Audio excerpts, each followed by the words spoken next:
हमें अपने जीवन में जितना जरूरी है उतना ही बोलना चाहिए, यह तो सभी जानते हैं। लेकिन कम बोलने से हमें क्या फायदा होते हो और कैसे हम अपने आप को कम बोलने के लिए प्रेरित कर सकते हैं, यह कोई नहीं जानता। लेकिन आज की गौतम बुद्ध की कहानी के माध्यम से हम कम बोलने के महत्व को समझने की कोशिश करेंगे, तो वीडियो के आखिर तक बने रहिए। चलिए शुरू करते हैं। एक गांव में गौतम बुद्ध का बहुत बड़ा आश्रम था। वहां पर एक प्रसिद्ध बौद्ध गुरु रहते थे। वहां पर उनका एक शिष्य बहुत बोलता था। वो हर समय इधर उधर की बातें करता था। जब वह दान लेने के लिए जाता तो हर घर से एक नई कहानी लेकर आता और आश्रम के दूसरे शिष्यों को सुनाता था। एक शिष्य की दूसरे से बुराई करता, चुगली करता और दूसरों के सामने अच्छा बनने का प्रयास करता। खुद के मुंह से ही खुद की तारीफ करता रहता और हमेशा ही खुद को गुरु के सामने सबसे बुद्धिमान और उत्तम साबित करने का प्रयास करता। वह खुद को सभी शिष्यों से अलग और श्रेष्ठ मानता था। उसका कहना था कि मैं एक अमीर घर का बालक हूं।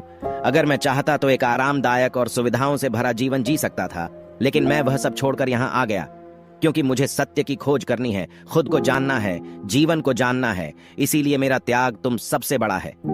एक दिन गुरु ने आश्रम के सभी शिष्यों को बुलाकर कहा, आप सभी को अगले 1 माह के लिए कोई न कोई संकल्प लेना है। इससे आपकी संकल्प शक्ति मजबूत होगी और आप में आत्मशक्ति का संचार होगा। आप सभी अपने सामर्थ्य के अनुसार कोई सभी संकल्प ले सकते हैं और यदि 1 माह से पूर्व आप में से जिसका भी संकल्प टूट जाएगा तो वो अपनी पुरानी दिनचर्या में वापस आ जाएंगे। सभी शिष्यों ने अपनी शक्ति के अनुसार छोटे बड़े संकल्प लिए और गुरु को अपने अपने संकल्प के बारे में बताकर वहां से चले गए। लेकिन वह शिष्य जो खुद को सबसे अलग और बड़ा दिखाना चाहता था, वो सीधे गुरु की कुटिया में पहुंच गया और बोला, मैं कोई छोटा मोटा संकल्प नहीं लेना चाहता, बल्कि खुद की ही भांति एक बड़ा और महान संकल्प लेना चाहता हूँ। कृपया आप ही बताएं क्या संकल्प लेना चाहिए। उसकी यह बात सुनकर गुरु मुस्कुराए और बोले, क्या तुम मेरे द्वारा दिए गए संकल्प को पूरा कर पाओगे? क्या तुम्हारे लिए उसे पूरा करना संभव होगा? शायद नहीं, वो तुम्हारे लिए संभव नहीं है। तुम उसे पूरा नहीं कर पाओगे, इसीलिए तुम खुद ही कोई संकल्प ढूंढो। शिष्य ने कहा, नहीं गुरुदेव, आप जो भी संकल्प मुझे देंगे मैं जरूर उसे पूरा करूंगा। गुरु ने कहा, ठीक है, तो तुम अगले 1 माह तक चुप रहोगे, मुंह से एक शब्द भी नहीं निकालोगे, यही तुम्हारा संकल्प है। शिष्य ने कहा, गुरुदेव, ये भी कोई संकल्प है? ये तो बहुत ही आसान है।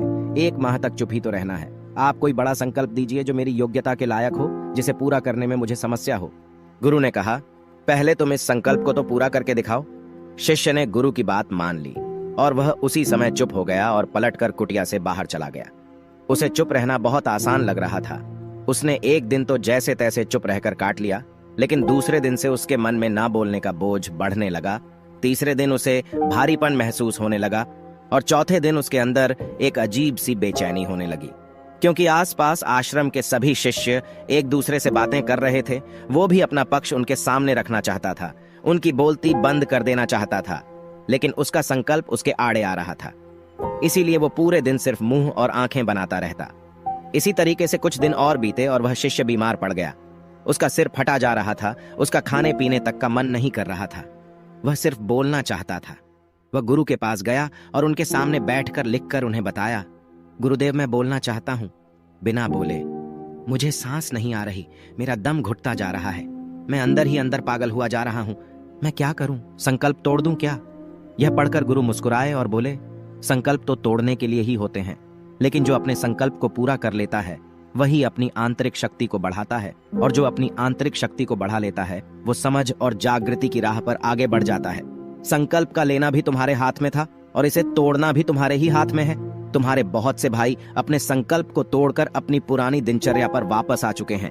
अगर तुमसे नहीं हो पा रहा तो तुम भी संकल्प तोड़ कर अपनी पुरानी दिनचर्या पर वापस जा सकते हो। लेकिन याद रहे, अगर आज तुम इस छोटे से संकल्प को नहीं संभाल पा रहे तो तुम अपनी बाकी की पूरी जिंदगी को कैसे संभाल सकोगे? बाकी फैसला पूरी तरह से तुम्हारे हाथों में है। गुरु की यह बात उस शिष्य के दिल में चोट कर गई। वह बिना कुछ बोले वहां से वापस चला गया और खुद को अपनी कुटिया में बंद कर लिया। वह केवल अपने जरूरी कामों के लिए ही कुटिया से बाहर निकलता, बाकी सारे समय कुटिया के अंदर ही बैठा रहता। 15 दिन बीत चुके थे और आश्रम के लगभग सभी शिष्यों का संकल्प अब तक टूट चुका था, लेकिन उसका संकल्प अभी भी जारी था। संकल्प लेने के बाद से अब तक उसने एक शब्द भी ना बोला था। सारा आश्रम हैरान था कि इतना बोलने वाला इंसान चुप कैसे हो गया। 15 दिन बीतने के बाद वह दोबारा अपने गुरु के पास गया और लिखकर बताया है, गुरुदेव, मैं बाहर से तो चुप हूं, लेकिन मेरे भीतर बहुत सी आवाजें हैं। बहुत सी चीख पुकार और शिकायतें हैं। मैं अंदर ही अंदर बात करता रहता हूँ। मेरा मन तरह तरह के प्रश्न पूछता रहता है। मैं बाहर से जितना मौन हूँ, भीतर से उतने ही शोर शराबे से भरा हुआ हूँ। क्या इस तरह से मेरा संकल्प अभी भी जारी है? गुरु ने कहा, हाँ, तुम्हारा संकल्प अभी भी जारी है, लेकिन जब तक लोगों की ये आवाजें तुम्हारे कानों में पड़ती रहेंगी, तुम्हारा मन बोलता रहेगा, क्योंकि इसे तो आदत है बोलने की। तुम भले ही बाहर से चुप रहो, लेकिन तुम अंदर ही अंदर बोलते रहोगे। तुम्हें इन बातों से, इन आवाजों से दूर जाना पड़ेगा। शिष्य गुरु को प्रणाम कर वहां से चला जाता है और सुबह होते ही अपनी कुटिया छोड़कर जंगल की तरफ चला जाता है। कई दिन बीत जाते हैं, संकल्प का समय भी पूरा हो जाता है, लेकिन शिष्य लौटकर नहीं आया। आश्रम में सभी को डर था कि कहीं जंगली जानवरों ने उसे खाना लिया हो। इस बीच उसे ढूंढने की बहुत कोशिश की गई, लेकिन वह कहीं नहीं मिला। सभी गुरु भाइयों ने मान लिया था कि जंगली जानवरों ने उसे अपना शिकार बना लिया है, लेकिन गुरु को ऐसा नहीं लगता था। एक दिन आश्रम का एक अन्य शिष्य गुरु के पास आया और बोला, गुरुदेव, हमारे उस अधिक बोलने वाले भाई के साथ क्या हुआ होगा? क्या जानवरों ने उसे मार दिया होगा? गुरु ने कहा, हो सकता है कि जानवरों ने उसे अपना शिकार बना लिया हो, लेकिन उसके न लौटने की एक दूसरी वजह भी हो सकती है। शायद उसे वो मिल गया है जिसके लिए वह गया था। फिर शिष्य ने पूछा, गुरुदेव, क्या ज्यादा बोलना इतना हानिकारक होता है? गुरु ने कहा, इंसान के जीवन के बहुत सारे दुखों में से एक दुख यह भी है कि वो कभी चुप नहीं रह सकता, हमेशा कुछ ना कुछ बोलता ही रहता है। सिर्फ हमारे बोलने के कारण हमारे आधे से ज्यादा दुख पैदा होते हैं। परिवार के अधिकतर झगड़ों की वजह हमारा बेमतलब बोलना ही होता है। हम में से कोई भी चुप नहीं रहना चाहता, हम बस सामने वाले को सुना देना चाहते हैं। जो भी हमारे मन में है सब निकालकर उसके मन में बैठा देना चाहते हैं। उसे समझा देना चाहते हैं कि देख, तू गलत है और मैं सही, और इस तरीके से सब एक दूसरे की सड़ी गली बातों को ग्रहण कर रहे हैं।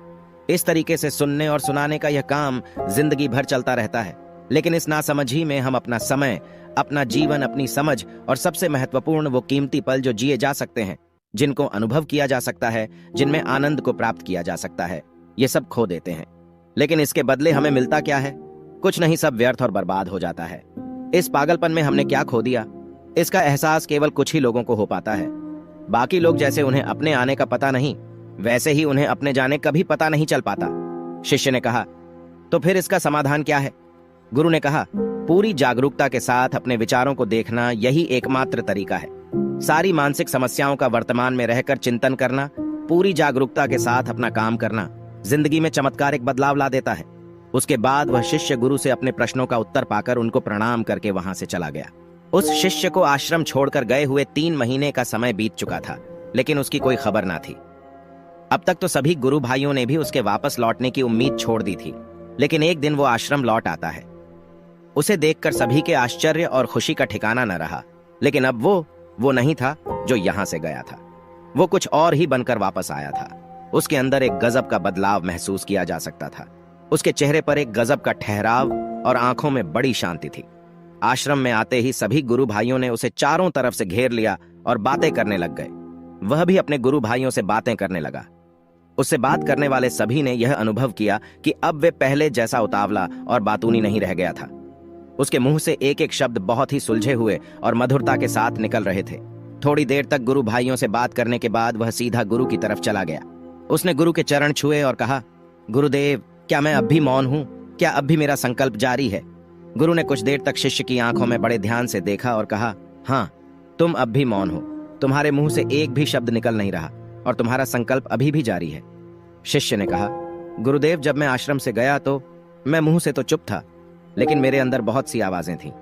मन में बहुत से प्रश्न थे और वो बंद नहीं हो रहे थे, तो मैं जंगल में चला गया, इस उम्मीद से कि वह मुझे शांति मिलेगी और मेरे मन की बकबक कम हो जाएगी। लेकिन मैं जितना एकांत में जाता गया, मेरे अंदर की आवाज उतनी ही तेज होती गई। मेरे भीतर की पुरानी से पुरानी आवाज मुझे सुनाई देने लगी।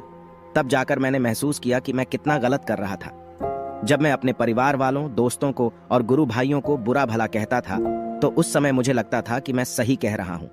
जब मैं गुरु भाइयों की एक दूसरे से चुगली करता हूं और उनका मजाक बनाता, तब भी मुझे यही लगता था कि मैं उनसे बेहतर हूं और मैं सही कर रहा हूं। लेकिन उस दिन मैंने पहली बार महसूस किया कि मैं कितना गलत बोलता था। काफी दिनों तक ये आवाजें, ये शिकायतें मेरे अंदर चलती रहीं, लेकिन धीरे धीरे करके एक दिन ये सारी आवाजें मेरे अंदर से समाप्त हो गईं। अब मैं भीतर से भी मौन हो गया। उस घने जंगल में बाहर से कोई बोलने वाला था नहीं और भीतर कोई आवाज बची ही नहीं थी, और मैं उस दिन पहली बार मौन का सही अर्थ समझा। मेरे चारों तरफ बहुत शांति थी। हालांकि अभी भी कुछ आवाजें आ रही थीं, जो पहले भी आती थीं, लेकिन मैं उन्हें सुन नहीं पाता था। पर अब वह सभी आवाजें मुझे स्पष्ट रूप से सुनाई दे रही थीं। हवा के चलने की आवाज, चिड़ियों के चहकने की आवाज और पानी के बहने की आवाज। ये सभी आवाजें मैंने पहली बार पूरे होश पूर्वक सुनी। अपने चारों तरफ इतनी शांति मैंने पहले कभी महसूस नहीं की थी। तो इस शांति को भंग करने के लिए मैंने पहली बार अपने मुंह से कोई शब्द निकाला। मैं चिल्लाया, हे ईश्वर, यह कैसी शांति है? सभी कुछ इतना शांत क्यों है? ऐसा क्या हो गया? लेकिन मेरे चिल्लाने के बाद भी वह शांति भंग नहीं हुई। सब कुछ पहले के जितना ही शांत था, बाहर भी और भीतर भी। हे गुरुदेव, मैंने अपने गुरु भाइयों से बात की, मैंने आपसे बात की। मैं बोल रहा हूं, मैं चल रहा हूं, मैं सब कुछ देख रहा हूं, लेकिन मैं अपने भीतर एकदम एकांत में हूं, मौन में हूं। भीड़ में होता हूं तब भी भीतर से अकेला एकांत में होता हूं। जब मैं खुद में भी शोर करना चाहता हूं तब भी एकांत में ही होता हूं। अब सब दिखाई पड़ने लगा है, सब सुनाई पड़ने लगा है। गुरु ने कहा, जब तक हम बाहर की तरफ बोलते रहेंगे भीतर अशांति ही रहेगी, लेकिन जिस दिन हम भीतर की तरफ मुड़ जाएंगे तब हमारे मुंह से कुछ भी निकलेगा, हम शांत ही रहेंगे। दुनिया में जितनी भी बुराइयां हैं ज्यादातर हमारे बोलने से ही उत्पन्न होती है, क्योंकि हम चुप रहना नहीं चाहते। हम जितनी जरूरत है उससे कहीं ज्यादा बोलते हैं। हम सामने वाले को सुनना नहीं चाहते, बल्कि उसकी बोलती बंद कर देना चाहते हैं। उसे समझा देना चाहते हैं कि मैं कौन हूं, मैं क्या कर सकता हूं, और यही हमारी जिंदगी का मकसद बनकर रह जाता है। हमारी सारी ऊर्जा इस व्यर्थ के बोलने में बर्बाद होती रहती है। ऐसे ही समाज में लोगों का जीवन दुखों से भर जाता है, जो हमेशा एक दूसरे को सुनाने में लगे रहते हैं। कभी एक दूसरे को सुनना नहीं चाहते, समझना नहीं चाहते, और चुप रहना तो उन्होंने कभी सीखा ही नहीं, क्योंकि चुप रहना उन्हें छोटा महसूस करवाता है। दुनिया की सभी लड़ाइयों का कारण हमारा बोलना ही है, इसलिए हमें सिर्फ उतना ही बोलना चाहिए जितना जरूरी हो, क्योंकि व्यर्थ का बोलना ऊर्जा को नष्ट करना है, और ये बोलना ही हमें कभी अपने भीतर की ओर लौटने नहीं देता, क्योंकि यह हमें बाहर की ओर खींच कर रखता है, और बाहर है ही क्या इस संसार के अलावा। लेकिन अगर अपने भीतर के संसार की ओर मुड़ना है तो इस मुंह को बंद ही रखना चाहिए। इसीलिए जितने भी बुद्ध हुए, आत्मज्ञानी हुए, वो सभी एकांत की ओर भागे, ताकि उन्हें ज्यादा ना बोलना पड़े, ज्यादा सुनना ना पड़े। वो एकांत में रहें और शांत रहे, इसीलिए आसानी से भीतर की यात्रा कर पाए। लेकिन अगर कोई चाहे तो इस संसार में रहकर भी एकांत में रह सकता है, शांत रह सकता है, लेकिन इसके लिए उन्हें अपनी ऊर्जा बचानी होगी, जिसे वह अब तक अपने व्यर्थ के शब्दों में बर्बाद कर रहे थे। दोस्तों, इस कहानी की सीख यही है कि व्यर्थ का बोलना ऊर्जा को नष्ट करना है। ज्यादा और व्यर्थ बोलना ही हमें अपने भीतर की ओर लौटने नहीं देता, क्योंकि यह हमें बाहर की ओर झुकाए रखता है, और जिन्हें भीतर की यात्रा करनी है उन्हें अपने मुंह को बंद ही रखना चाहिए। मुझे उम्मीद है कि आपको यह कहानी पसंद आई होगी और काफी कुछ सीखने को मिला होगा। कहानी के बारे में अपने विचार आप हमें नीचे कमेंट बॉक्स में कमेंट करके बता सकते हैं। जाने से पहले वीडियो को लाइक करें और चैनल को सब्सक्राइब जरूर करें। ऐसी ही कहानी के साथ मिलते हैं अगले वीडियो में। तब तक के लिए आप अपना और अपने परिवार का ध्यान रखें।